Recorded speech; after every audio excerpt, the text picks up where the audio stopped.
দক্ষিণেশ্বর। এটি দ্বিতীয় দক্ষিণেশ্বর হিসাবেই এখন প্রচলিত। এই মন্দিরটি কোথায় আছে সব বিস্তারে আপনাদেরকে জানানো হবে আজকের ভিডিওটি দেখতে থাকুন। আর যদি ভিডিওটি একটুও ভালো লেগে থাকে লাইক করবেন, শেয়ার করবেন, আর চ্যানেলে যদি নতুন হয়ে থাকেন সাবস্ক্রাইব করবেন।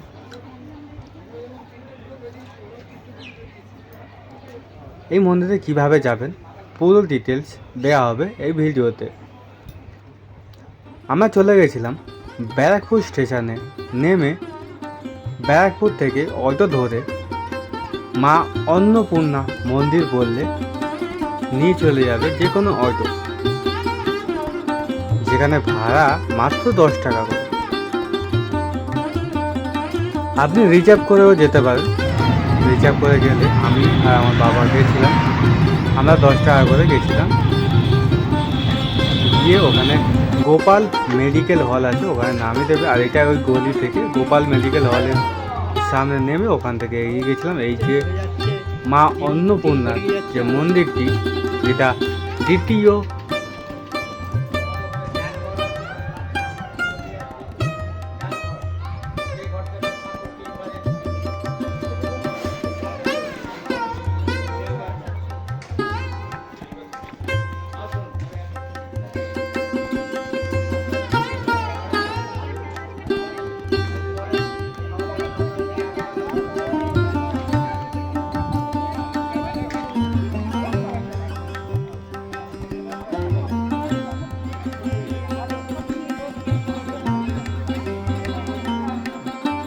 নমস্কার বন্ধুরা, আমি বাপন। আজকে এমন জায়গায় চলে গেছি, আপনি বলতে পারেন এটা দ্বিতীয় দক্ষিণেশ্বর। এই দেখতে পাচ্ছেন আমার পেছনে মন্দিরটি দ্বিতীয় দক্ষিণেশ্বর। কেন বলছি, এটা দুটো কারণ আছে। দুটো কারণ হচ্ছে, একটা হচ্ছে পুরো দক্ষিণেশ্বরের আদলেই তৈরি হয়েছে মন্দিরটি। আর সেকেন্ডত হচ্ছে দক্ষিণেশ্বর মন্দিরটি আপনি জানেন যে ওখানে হচ্ছে রানী রাসমণি রায় হচ্ছে তৈরি করেছিল। আর এইখানে এই যে ব্যারাকপুরে যেই মন্দিরটি, এটি হচ্ছে রানী রাসমণি রায়ের হচ্ছে কনিষ্ঠ কন্যা জগদম্বা দেবী হচ্ছে নির্মিত করেন। তো চলুন ঘুরে দেখে নিই। এই যে দেখতে পাচ্ছেন মন্দিরটি পুরো দক্ষিণেশ্বরের আদলেই তৈরি মন্দিরটি।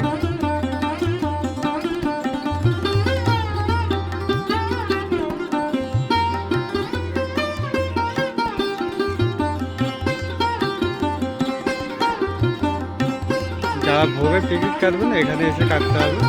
আর ওইখানেই ভোগ খাওয়া দাওয়া হয় ওর ভেতরটা।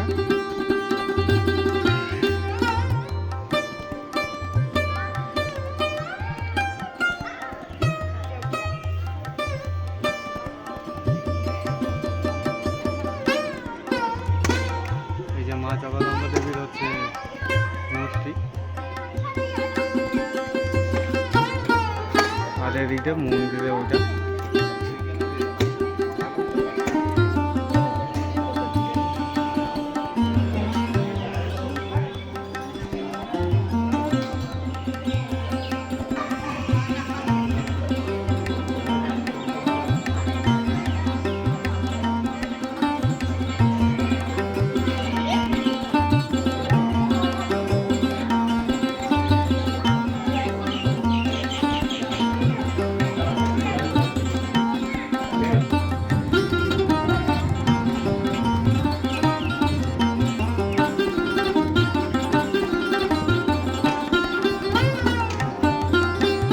এখানটা সবাই রেস্ট করছে, দেখতে পাচ্ছেন।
নমস্কার বন্ধুরা, আমরা যে ব্যারাকপুরে যে অন্নপূর্ণা মন্দিরটা তাই সম্পূর্ণভাবে ভিডিওটা তুলে গেলাম। আর ভিডিওটা ভালো লাগলে লাইক শেয়ার দিতেই করবেন।